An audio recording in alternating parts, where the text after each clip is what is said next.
Hello and thanks for joining School of the American Rifle. Today's video is a product showcase. This is the Tango uniform offset buffer retainer pin.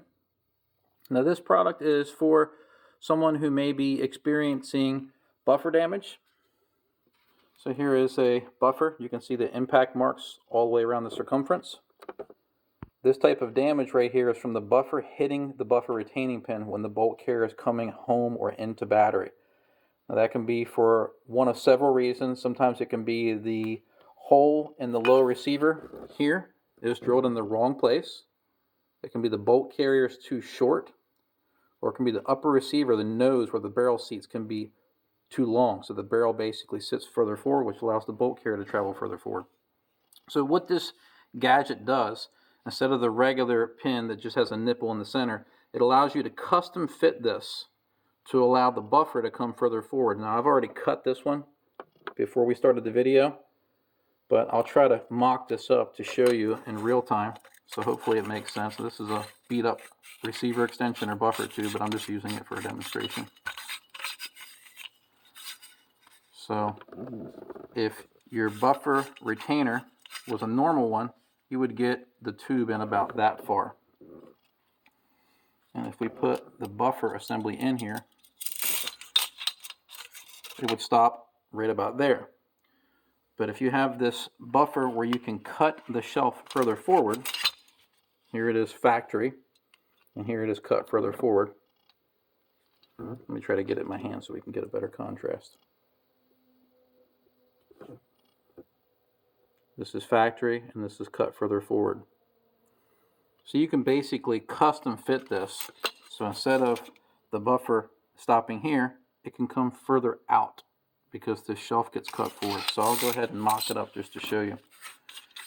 So here's the factory one.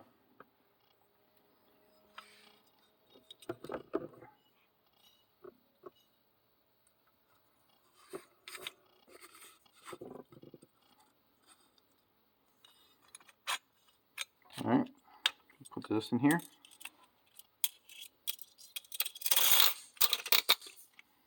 So this is where we're sitting right now, so you can see how proud the buffer is sitting. So let's pop this out.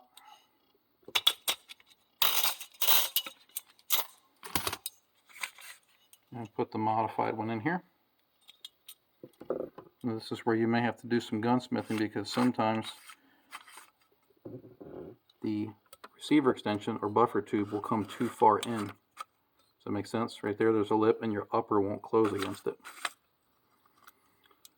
So you do have to do some timing with the receiver extension sometimes. Now I cut that a little further forward than it should be. But as you can see, it sits further forward now. And what happens is the further this buffer sits back when the gun's assembled, the more likely it is to strike the retainer pin. Now some people will omit the retainer pin because they say it's not necessary, but it does keep your buffer in place when you open your upper off of your lower, so it doesn't go flying into the dirt or whatever you're trying to do. So it's a neat product. There was a couple companies that used to make these and they stopped. And like I said, I didn't properly fit that. I cut it too far forward, but you get the idea. There is a little bit of gunsmithing here, and sometimes a little bit of gunsmithing on the face of the receiver extension to get it timed just right. It's important that this gets timed because this square piece has to run through the bottom of the bolt carrier. Let me grab one.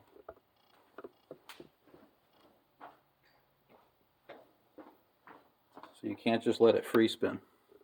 It has to run through this notch right there. So if you allow it to clock, see, bad stuff can happen.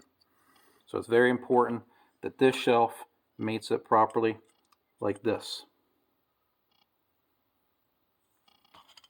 But the companies who make it stop making it, and if you have a buffer that's getting torn up like this is a fix for it, because finding a longer bolt carrier is not really an option.